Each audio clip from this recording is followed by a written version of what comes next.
Welcome to Food Exposed, where each week we take a close look at what's on your plate. My name is Jackie Keller, and I'm the founding director of NutriFit, Los Angeles' leading healthy food company.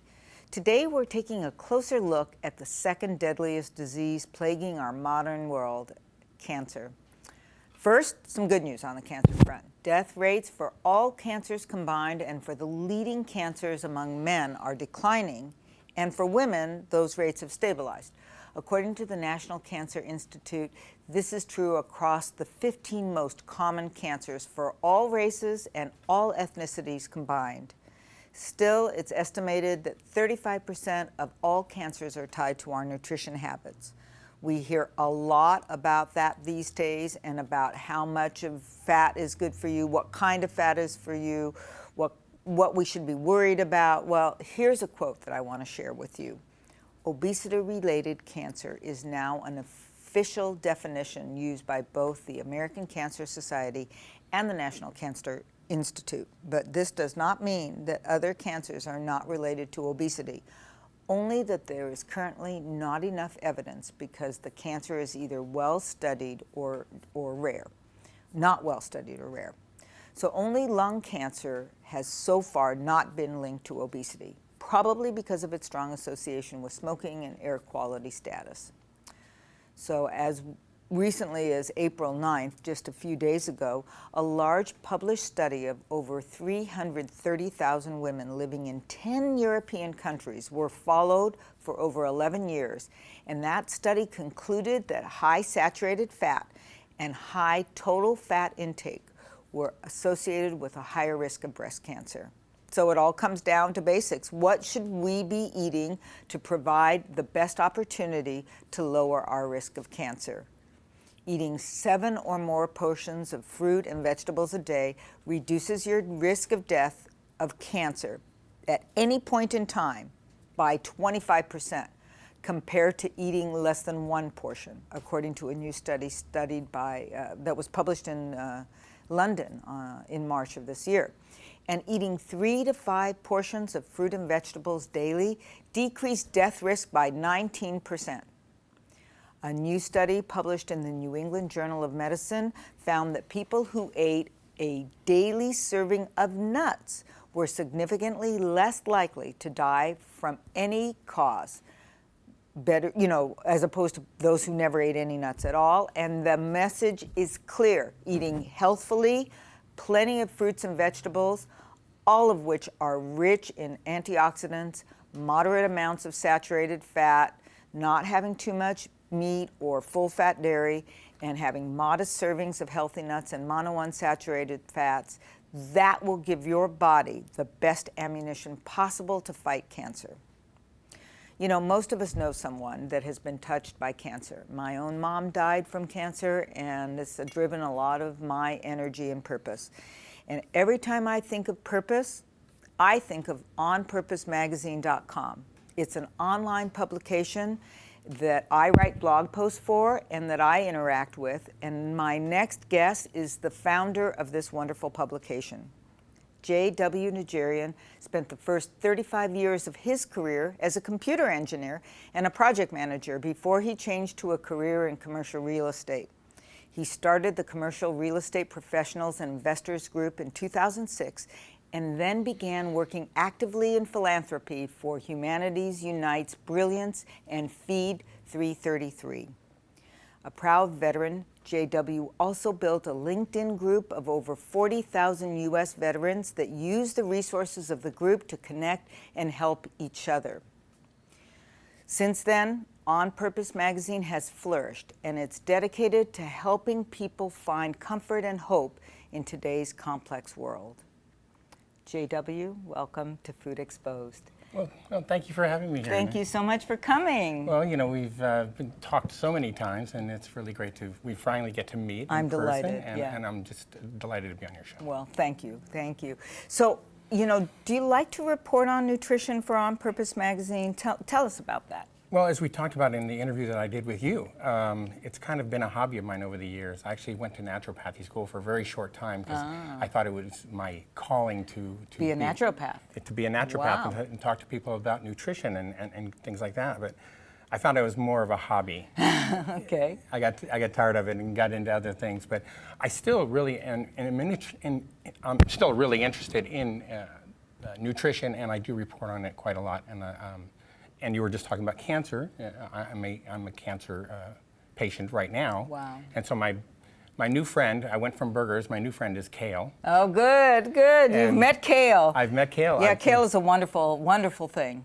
Yeah, I've learned. I'm a nut eater. I'm a kale eater, and I'm learning how to make kale taste good and how to eat vegetables and stay away from. I have to stay away from sugars and salts, and I did a major change in my diet. Yeah. And so I'm really excited today to talk about it. Good. Well, what about the fitness side? Do you report on fitness too in On Purpose, or is it more the nutrition orientation? Tell us a little bit about that. Well, On Purpose magazine, first of all, On Purpose magazine is a magazine that we put together mainly to put out there's a lot of content on the internet, as you know, but we wanted to put out some really good content on the internet. I mean, just really helpful stuff. There's a lot of garbage out there. And so we started by talking to celebrities, because celebrities bring eyeballs, what we call eyeballs. They bring people to you, and we talked to them about their cause and their foundations and the good things that are going on. I love to talk to authors. They got a great story, and I talk to authors, especially the ones that talk to you about self-help and personal development and things like that. And that's how I got into talking to authors about nutrition like yourself and fitness and working out. And I work out. I go to the Y every day. Good. And, I'm learning about stretching after as opposed to before. Right. And one of the things you learn, I spent this last year pretty much in bed a lot of the time because I got spine surgery from tumors in my spine because I had stage 4 cancer. Wow. So one of the things you find out is that you lose muscle mass. I'm on androgen deprivation therapy also. That's taking all the testosterone out of my body, which means I lose muscle mass very, very quickly. And so I got to go to the gym and I have to be a gym rat in the morning and work out really hard, harder than a lot of people. And you'll notice right now I'm sweating a lot because I'm going through what women would call their personal summer or menopause, because I don't have any testosterone left in my body, and that's one of the treatments I have to go through. So working out is really essential. You'll notice most people say, you have cancer, you haven't lost your hair, and you're overweight. You look great. Well, no, but you look great. Well, thank you. Yeah, I haven't had to do the chemotherapy that makes you lose weight or you lose your hair with. Not at this point. So you have to be on a special diet, though. Yes. Well, they don't make you. Nobody comes to your door. The Cancer Society doesn't come to your door and give you a hard time. But the numbers that you talked about, they're real. And numbers, you have to beat the odds. And the odds are not good for all cancers. So in order to beat those odds, you've got to do the right things. And so that has a lot to do with nutrition, but also mindset. Mm-hmm. And so it's not easy to pass up. My favorite burger place. Right. It's when you're out with your friends and they're eating a bunch of fries, it's not easy to say no. So.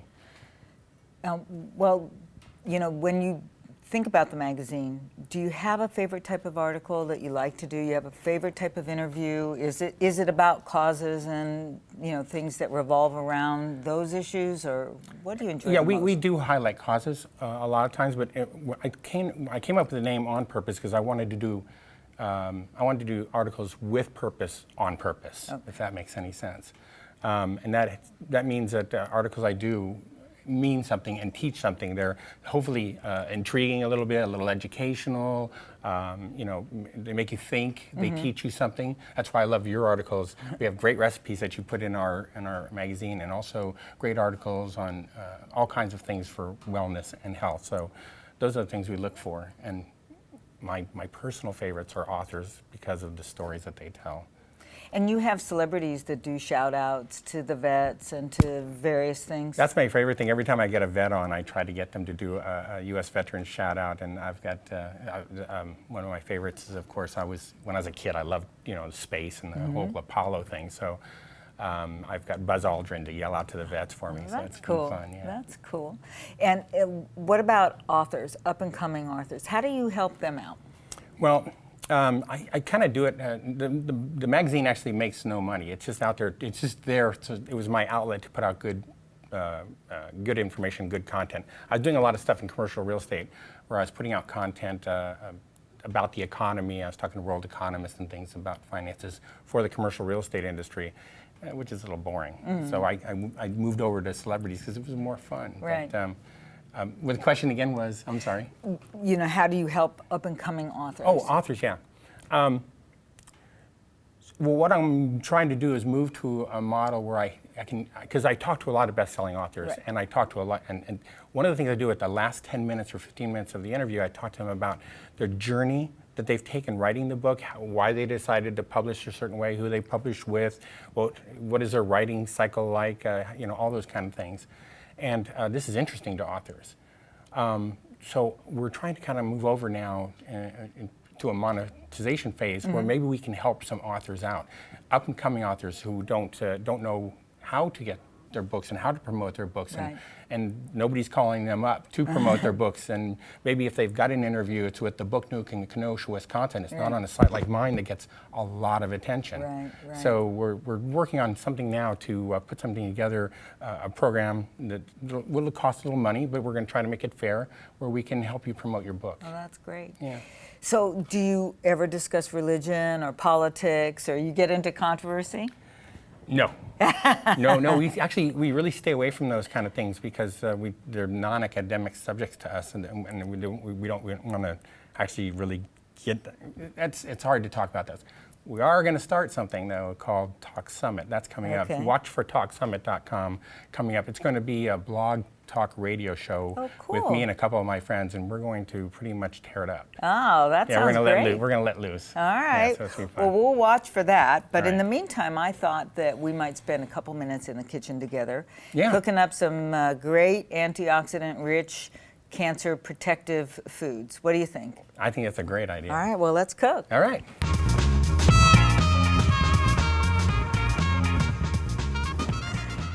Okay, JW, we're ready to cook. And I thought it would be good to structure a recipe that anybody can make at home. You know, something very simple, something very nutritious, and something very appropriate for guys with cancer or guys that want to protect their prostate. Because I know that we have a high incidence of prostate cancer. It's a very common one.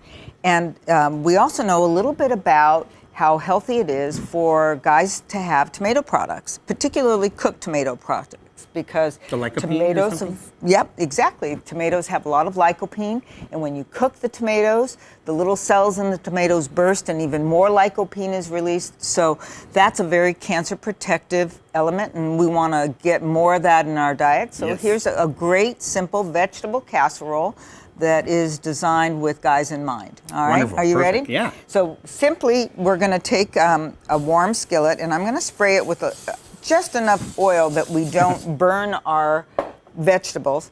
And I'll start with some of the harder vegetables first. So I've got some zucchini here, and we're just going to get that in so that it gets a little bit of time to soften up before we add in some other stuff. Now, you notice I did start with some healthy oil, but I don't want to add more to it because we talked a little bit about healthy fat and obesity and the fact that so many cancers are tied to obesity. So we want to let the vegetables kind of get started. Oops, I confused it. We're going to let the vegetables get started this way. And you were talking about fat and cancers. The fats and cancers, you're talking about omega-3 fats too, just as much? Omega-3, or just saturated fat? It's really more saturated fat that contributes to a higher incidence of cancer. There's been studies that have shown that the monounsaturated and polyunsaturated fats are actually very healthy, helpful fats. Right.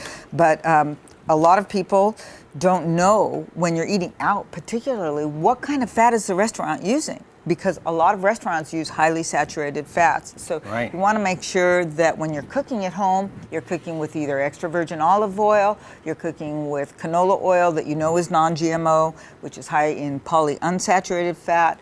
A little bit of coconut oil is considered very healthy. There's a lot of organic coconut oils out there right now. So I started with the zucchini, but now I've added some tomatoes because I want to get that tomato base. You know, we know starting to those smell good already. those tomato-based dishes are so good. Yeah, and smell is so important. It really has to smell right. Otherwise, you don't want to eat it, right? Right. I mean, it has to look pretty and smell right. So we're going to add in some color now with cauliflower and broccoli. These vegetables are very high in sulforaphane, which are a chemical that is contained in vegetables. Easy for you to say, sulforaphane. Vegetables from the cruciferous family. Okay. They all have this chemical in common and chemical properties in common. And these are very cancer protective. They're very high in antioxidants, which combat the free radicals that attack our body's internal systems, disrupt us, and become carcinogenic. Some green peas. Now, this is a vegetarian dish, so we want to be concerned about protein because we do want to have protein in our dish. Right. And of course, peas are part of the legume family, and everything in the legume family has protein. So we add the peas in not just because, you know, they're colorful and they're pretty, but because they have a protein element, and some carrots as well. Because I just love that panoply of color. And I can't help it because I'm an interviewer at heart. Sure. So I got a couple of Ask questions. me, yeah. First of all, you've heard the talk now about antioxidants causing cancer? Have you had any word on that? I have not found anything in my research I just heard that this on the news just substantiates recently it. that Really? too many can cause cancer too. So I'll have to send. I'm gonna have to send you. You send that. me I'll that send one you because that I'm not And familiar the other with. thing is, I notice what I hear all the time is colors. All the colors. Yes, I see right. you putting every color in. Every color I can find. You know, the more color, usually the higher the vitamin and mineral content. Now, this isn't always true because you notice we put in cauliflower. That's white. It's not a whole lot of color, Right. but cauliflower is loaded with calcium and loaded with vitamin C.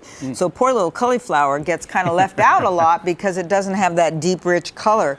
But yes, generally speaking, you want to eat from every color of the rainbow. And you want to put in your dish as many colors as possible. So that's always a good indication. And now for seasoning, I'm going to use one of my salt and sugar-free spice blends. This is our Mediterranean blend because this is kind of a Mediterranean style casserole. But you could use basil or oregano, whatever herbs and spices you have in your cabinet that you love the most.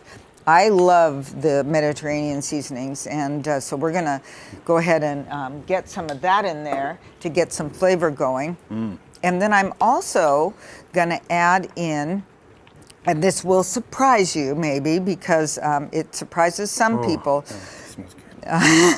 but I'm going to add in some other tomato because, again, we're trying for maximum lycopene here. Right. Ketchup. Now, I know people think ketchup, high fructose corn syrup, bad, condiment bad, sugar, Right. whatever. But you can actually find now very reasonably priced organic ketchup that is not sweetened with high fructose corn syrup. It has natural cane sugar in it, but it's lower sugar, lower salt, and of course, it's that's big too. pure tomato, right? So I'm on a low salt, low sugar. Right, and so you want to be sensitive to that, and this is a really great product. You could use a little tomato paste instead of a little bit of ketchup if you wanted, but I kind of like the idea that there are healthy ketchups out there, Right. and that it's a product, if you know what to look for, you can find it and still enjoy something as kind of old-fashioned and homey as ketchup. Now, if you were using tomato paste, you might want to adjust the seasonings a little bit because ketchup does bring more to it than just... Well, it makes it more exciting because I still have to put ketchup on everything. Were you one of those kids? Yes. The ketchup on everything? Oh, yeah. And now, who cooks at home for you? Me. Actually, I'm the cook You're in the the house. cook in the Yes. house. Well, this is an easy dish, and this has grown, as you see. You start with a little bit of this, a little bit of that, a little bit of what's in your refrigerator, and before you know it, you have a very full saucepan of absolute pure health here. And I love this idea because one of the biggest problems I have is, when I go out to the store and I get all these vegetables and they all look really good and I put them in the fridge and I mean well, but about 3 days later I'm like, oh my gosh, I haven't cooked any of the carrots, I haven't cooked any of the peas. What am I going to do? Right. There you go. This is what you do.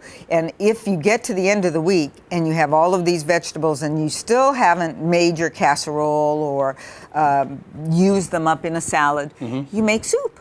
Oh, yeah. That's another thing you can do, which is a very useful, creative way of doing all this. We're cooking it in a frying pan as though it was a vegetable casserole, but we could have used a stock pot and made a tomato-based soup out of it, and we would have called it mock minestrone instead of vegetable casserole.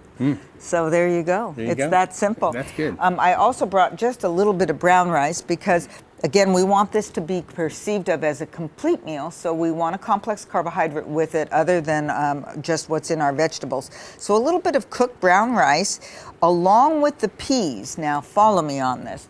When you combine a grain and a legume, whole grain and legume in the same dish, whether it's in the same dish or the same meal period, a complete vegetarian protein is formed. All the amino acids are present, so you don't need meat. So by adding the grain of brown rice in with our peas, which was our legume, remember, we've created a complete vegetarian protein in this dish. Wow. So good to know, because saturated fat, of course, is found in foods of animal origin predominantly. So you want more plant-based meals in your diet. You don't want to sacrifice your protein. So it's good to know the rules about combining so that you can make complete vegetarian proteins out of your meals. And it is just that easy. Well, that's what I love talking about you. When we interviewed the first time, I had some really wrong information about, if you recall, because I listened to the interview again today, I had wrong information about whole grains. Right. How we could take them out of our diet and it would be fine because of the paleo thing. Right. And you set me straight, and thank God, because it really has rounded out my diet to add some good whole grains. Yeah, you should have it. In fact, would you like to try this one? Yeah, the smell is amazing. Okay, well, let's grab a plate. Okay. And I'll dish up something that's maybe not too big of a piece so you can actually get to it. It's a little hot. And of course, if you have a little bit more time, you can let it cook and it'll just get softer, and you do it according to your taste. Another thing on my bucket list, I've watched all the cooking shows and never been able to taste till now. Ah, okay. Hot? It's all right? All right, it's so good. Oh, thank you. The ketchup really makes a big difference. Yeah, it's just that little bit, huh? I mean, I'm busy. Well, I hope you're not too busy to tell people how they can follow you. Everybody will want to, I know, find On Purpose, and they'll want to follow all the various things you're doing in that talk radio show that's coming out. It all sounds so exciting. Yeah, well, yeah. What's the best way for them to find you? Thank you so much, Jackie. What you can do is go to www.onpurposemagazine.com. You can find me there on Facebook. Actually, it's Facebook at JW Najarian, Najarian, and you can find me on whether it be LinkedIn or Twitter, all the same address. Twitter, we have, what is it, On Purpose Mag, and my name at Twitter. Just go to On Purpose Magazine. You'll find all of the links there. And watch for Talk Summit coming up, talksummit.com. Great. Well, thank you for joining me today. I hope you'll come back and visit us again. Good luck with your cancer treatment. You look like you're doing great. Oh, thank you. And, keep up the good fight. Well, thank you. Thank you. JW.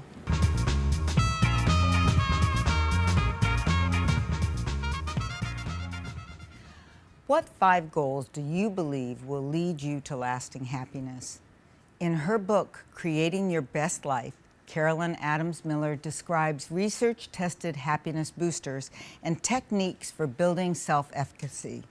The book collects and integrates studies and research on relationships, passion, self-regulation, positive emotions, flow, strengths, exercise values, savoring, and grit as they relate to creating an ideal life. When I did this exercise, my goals were to, number 1, savor. This means slowing down some, which is really hard for me to do. Number 2, and to strengthen. And in my world, that's physically strengthen, which I do daily. To emphasize the positive, as in looking at a glass half full instead of half empty, and to develop my personal relationships, which means taking more time for people. To be more mindful in the moment was my 5th goal, and this means being less distracted. But to accomplish these goals and most others, it's important to remember that goals need to be SMART, specific, measurable, action-oriented, realistic, and timed. But they also have to be value-driven. They have to be intrinsic, and they have to be enveloping, and they need to be exciting for you. If you can make sure that your goals are approach goals, not avoidance goals, your value-driven goals will compel you, and they'll have a better likelihood of being pursued.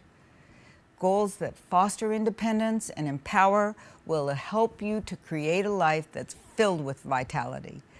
If you want to share your goals with me, contact me at emPOWERme.tv/foodexposed. And thank you for joining me today. I hope you'll tune in next week for a closer look at what's on your plate. For more Food Exposed, check me out on emPOWERme.tv. And until next week, remember, make food your best friend and exercise your companion for life.